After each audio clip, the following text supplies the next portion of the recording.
السلام علیکم۔ آج ہم سنیں گے حضرت یوسف علیہ السلام کا پورا واقعہ۔ میرے دوستو میری ویڈیو میں لاسٹ تک بنے رہے۔ بسم اللہ الرحمن الرحیم۔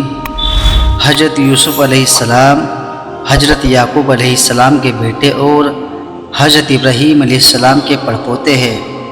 ان کو یہ شرف حاصل ہے کہ وہ خود نبی، ان کے والد نبی، ان کے دادا نبی اور پردادا حضرت ابراہیم علیہ السلام ابو الانبیاء نبیوں کے باپ ہے۔ قرآن مجید میں ان کا ذکر 26 بار آیا ہے اور ان کو یہ بھی فخر حاصل ہے کہ ان کے نام پر ایک سورہ یوسف قرآن میں موجود ہے۔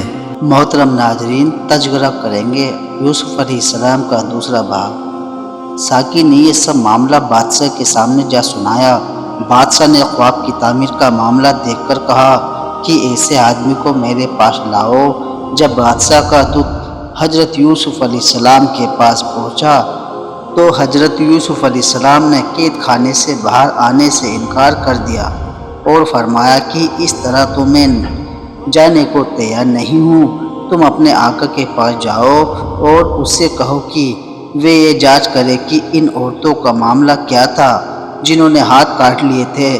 پہلے یہ بات صاف ہو جائے کہ انہوں نے کیسی کچھ مکاریاں کی تھی، اور میرا پروردگار تو ان کی مکاریوں کو خوب جانتا ہے۔ غرض بادشاہ نے یہ جب سنا تو ان عورتوں کو بلوایا اور ان سے کہا کہ صاف صاف اور صحیح صحیح بتاؤ کہ اس معاملے کی صحیح حقیقت کیا ہے، جبکہ تم نے یوسف علیہ السلام پر ڈورے ڈالتے تھے تاکہ تم اس کو اپنی طرف مائل کر لو۔ مجمع میں عزیز کی بیوی بھی تھی اور اب وہ عشق و محبت کی مٹی میں خام نہ تھی، کندن تھی اور ذلت و رسوائی کے ڈر سے آگے نکل چکی تھی۔ اس نے جب یہ دیکھا کہ یوسف علیہ السلام کی خواہش ہے کہ حقیقت حال سامنے آ جائے تو بے اختیار بول اٹھی۔ جو حقیقت تھی وہ اب ظاہر ہو گئی۔ ہاں، وہ میں ہی تھی جس نے یوسف علیہ السلام پر ڈورے ڈالے کہ اپنا دل ہار بیٹھے، بے شک وہ اپنے بیان میں بالکل سچے ہے۔ اس طرح اب وہ وقت آ گیا کہ تہمت لگانے والوں کی زبان سے ہی صاف ہو جائے۔ چنانچہ واضح اور ظاہر ہو گیا، یعنی شاہی دربار میں مجرموں نے جرم کا اعتراف کر کے یہ بتا دیا کہ یوسف علیہ السلام کا دامن ہر قسم سے پاک ہے۔ عزیز مصر پر جب حقیقت واضح ہو گئی تو اس کے دل میں حضرت یوسف علیہ السلام کی عظمت و جلالت کا سکہ بیٹھ گیا۔ وہ کہنے لگا، اس کو جلد میرے پاس لاؤ کہ میں اس کو خاص اپنے کاموں کے لیے مقرر کروں۔ عزیز مصر کے اس حکم کی تعمیل میں حضرت یوسف علیہ السلام بادشاہ کے دربار میں تشریف لائے تو عزیز مصر نے کہا، بے شک آج کے دن تو ہماری نگاہوں میں بڑے اقتدار کا اور امانت دار ہے۔ اور ان سے معلوم کیا کہ میرے خواب میں اقال کا ذکر ہے، اس کے بعد میں مجھ کو کیا کیا اپائے کرنے چاہیے۔ حضرت یوسف علیہ السلام نے جواب دیا، اپنے راجیہ کے خزانوں پر آپ مجھے اختیار والا کر دیجئے، میں حفاظت کر سکتا ہوں اور میں اس کام کو جاننے والا ہوں۔ چنانچہ بادشاہ نے ایسا ہی کیا اور حضرت یوسف علیہ السلام کو اپنے پورے راجیہ کا مکمل ذمہ دار بنا دیا اور شاہی خزانے کی کنجیاں ان کے حوالے کر کے مختار عام کر دیا۔ اس لیے اللہ تعالیٰ نے عزیز کے کاروبار کا مختار بنا کر یوسف علیہ السلام کے لیے فرمایا تھا کہ ہم نے اس کو زمین کا پورا مالک مختار عطا کر دی۔ حضرت یوسف علیہ السلام نے مصر راجیہ کے مختار کل ہونے کے بعد خواب سے متعلق وہ تمام تدبیریں شروع کر دی جو 14 سال کے اندر فائدہ مند ہو سکے اور عوام اقال کے دنوں میں بھی بھوک اور پریشانی سے بچی رہے۔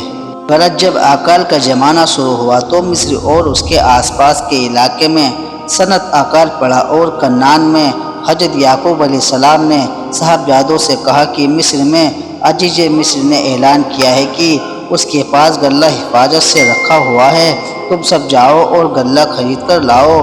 چنانچہ باپ کے حکم کے مطابق یہ کنعانی قافلہ مصر کے عزیز سے غلہ لینے کے لیے مصر روانہ ہوا اور یوسف علیہ السلام کے بھائی غلہ خریدنے مصر آئے۔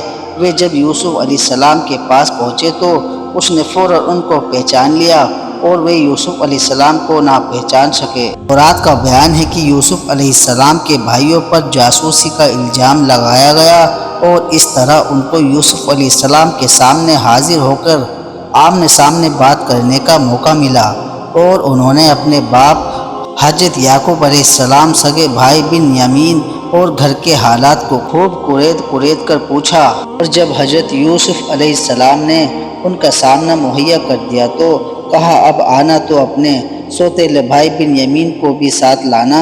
تم نے اچھی طرح دیکھ لیا ہے کہ میں تمہیں غلہ پوری تول دیتا ہوں اور باہر سے آنے والوں کے لیے بہتر مہمان نواز ہوں، لیکن اگر تم اسے میرے پاس نہ لائے تو پھر یاد رکھو، نہ تمہارے لیے میرے پاس خرید و فروخت ہوگی، نہ تم میرے پاس جگہ پاؤ گے۔ پھر حضرت یوسف علیہ السلام کے بھائی جب حضرت یوسف علیہ السلام سے رخصت ہونے آئے تو انہوں نے اپنے نوکروں کو حکم دیا کہ خاموشی کے ساتھ ان کے کجاؤں میں ان کی وہ پونجی بھی رکھ دو جو انہوں نے غلے کی قیمت کے نام سے دی ہے، تاکہ جب گھر جا کر اس کو دیکھے۔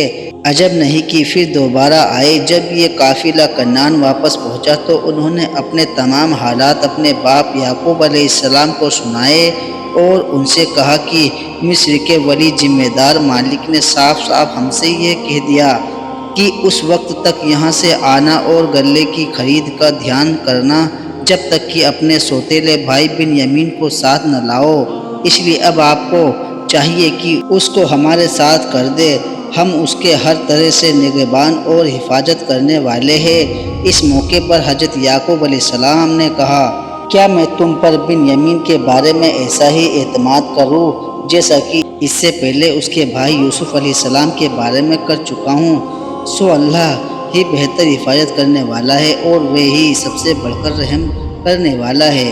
اس بات چیت سے فارغ ہونے کے بعد اب انہوں نے اپنا سامان کھولنا شروع کیا تو دیکھا ان کی پونجی انہیں کو واپس کر دی گئی ہے۔ یہ وہ کہنے لگے کہ اے باپ، اس سے زیادہ اور کیا ہم کو چاہیے، اجازت دے کہ ہم دوبارہ اس کے پاس جائیں اور گھر والوں کے لیے رسد اور بنیامین کو بھی ہمارے ساتھ بھیجے، ہم اس کی پوری حفاظت کریں گے۔ حضرت یعقوب علیہ السلام نے فرمایا کہ میں بنیامین کو ہرگز تمہارے ساتھ نہیں بھیجوں گا جب تک تم اللہ کے نام پر مجھ کو عہد نہ کرو۔ عہد و پیمان کے بعد یوسف علیہ السلام کے بھائیوں کا قافلہ دوبارہ مصر کو روانہ ہوا اور اس بار بنیامین بھی ساتھ تھا۔ حضرت یعقوب علیہ السلام نے ان کو رخصت کرتے وقت نصیحتیں فرمائیں۔ پھر جب یہ مصر میں اسی طرح داخل ہوئے جس طرح ان کے باپ نے ان کو حکم دیا تو یہ احتیاط ان کو اللہ کی مصیحت کے مقابلے میں کچھ کام نہ آئی، مگر یہ ایک خیال تھا یعقوب علیہ السلام کے جی میں جو اس نے پورا کر لیا، اور بے شک وہ علم والا تھا اور ہم نے ہی اس کو علم میں سکھایا تھا، لیکن اکثر لوگ نہیں سمجھتے۔ اس بیچ یہ صورت پیش آئی کہ جب یوسف علیہ السلام کے بھائی کنعان سے روانہ ہوئے تو راستے میں بنیامین کو تنگ کرنا شروع کر دیا، کبھی اس کو باپ کے محبت کا طعنہ دیتے اور کبھی اس بات پر حسد کرتے کہ عزیز مصر نے خاص طور پر اس کو کیوں بلایا ہے، اور جب یہ لوگ منزل مقصود پر پہنچے تو اور وہ جب یہ سب یوسف علیہ السلام کے پاس پہنچے تو اس نے اپنے بھائی بنیامین کو اپنے پاس بٹھا لیا اور اس سے دھیرے دھیرے کہا، میں تیرا بھائی یوسف علیہ السلام ہوں، بس جو بدسلوکی یہ تیرے ساتھ کرتے آئے ہیں تو اس پر غمگین نہ ہو۔ کنعانی قافلہ کچھ دنوں کے قیام کے بعد جب رخصت ہونے لگا تو حضرت یوسف علیہ السلام نے حکم دیا کہ ان کے اونٹوں کو اس طرح لاد دو جتنا یہ جو لے جا سکے۔ حضرت یوسف علیہ السلام کی یہ خواہش تھی کہ کسی طرح اپنے پیارے بھائی بنیامین کو اپنے پاس روک لے، لیکن مصر کی حکومت کے قانون کے مطابق کسی غیر مصری کو بغیر کسی معقول وجہ کے روک لینا سخت منع تھا، اور حضرت یوسف علیہ السلام اس وقت حقیقت کھولنا نہیں چاہتے تھے۔ اس لیے جب قافلہ روانہ ہونے لگا تو کسی کو اطلاع کیے بغیر شاہی پیمانے کو بنیامین کو کھرجی میں رکھ دیا تاکہ بھائی کے پاس ایک نشانی رہے۔ کنعان کے اس قافلے نے ابھی تھوڑا ہی فاصلہ طے کیا ہوگا کہ یوسف علیہ السلام کے کاریدوں نے شاہی برتنوں کی دیکھ بھال کی تو اس میں پیالہ نہ ملا۔ سمجھے کہ شاہی محل میں کنعانیوں کے سوا دوسرا کوئی نہیں آیا، اس لیے انہوں نے ہی چوری کی ہے۔ فوراً دوڑ اور چلائے۔ پھر پکارنے والے نے، اے قافلے والو، تم تو البتہ چور ہو۔ وہ کہنے لگے ان کی اور منہ کر کے، تمہاری کیا چیز گم ہو گئی؟ وہ کارندے بولے، ہم نہیں جانتے۔ بادشاہ حضرت یوسف علیہ السلام کا پیمانہ کٹورا اور جو کوئی اس کو لائے اس کو ملے 1 اونٹ کا بوجھ، غلہ اور میں ہوں اس کا ضامن۔ وہ بولے خدا کی قسم تم کو معلوم ہے کہ شرارت کرنے کو نہیں آئے مصر میں ملک میں، اور نہ ہم کبھی چور تھے۔ وہ کارندے بولے پھر کیا سزا ہے اس کی اگر تم نکلے جھوٹے؟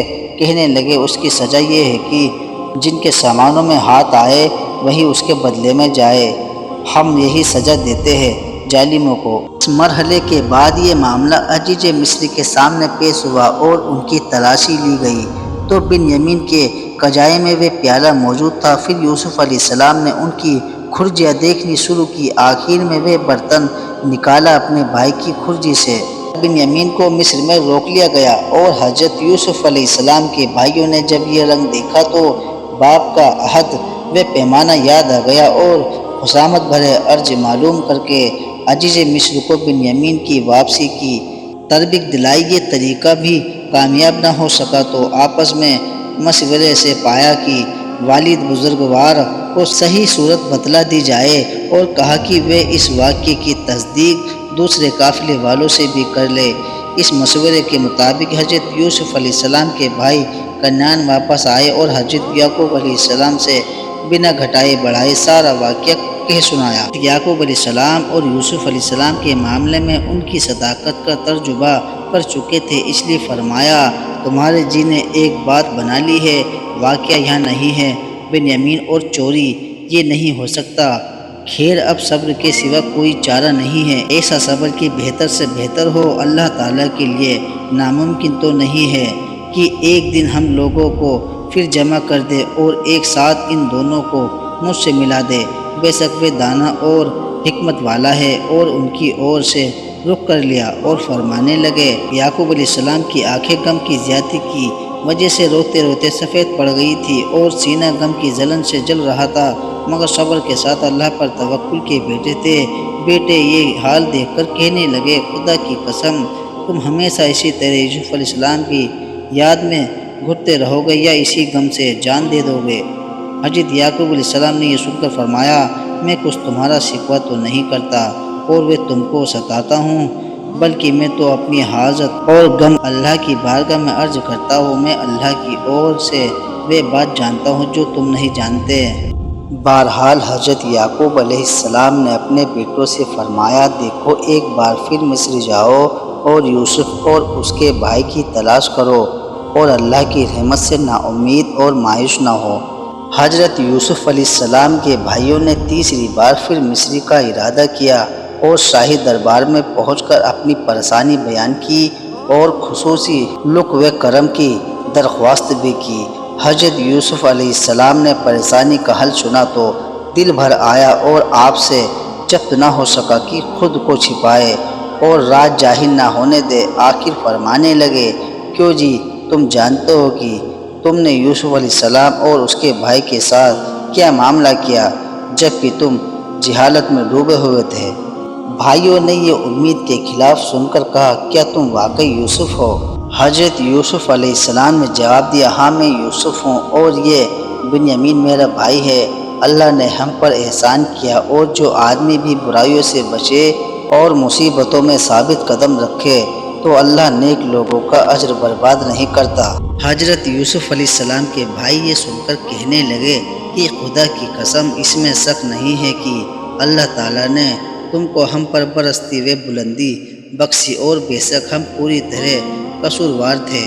حضرت یوسف علیہ السلام نے اپنے سوتیلے بھائیوں کی خستہ حالی اور پریشانی کو دیکھا تو پیغمبرانہ رحمت اور درگزر کے ساتھ فوراً فرمایا آج کے دن میری اور سے تم پر کوئی پھٹکار نہیں، اللہ تمہارا قصور بخشے اور وہ تمام رحم کرنے والوں سے بڑھ کر رحم کرنے والا ہے۔ حضرت یوسف علیہ السلام نے بھی فرمایا اب تم کنعان واپس جاؤ اور میری پہرن لیتے آؤ، یہ والد کی آنکھوں پر ڈال دینا، انشاءاللہ یوسف علیہ السلام کی خوشبو ان کی آنکھوں کو روشن کر دے گی اور تمام خاندان کو مصر لے آؤ۔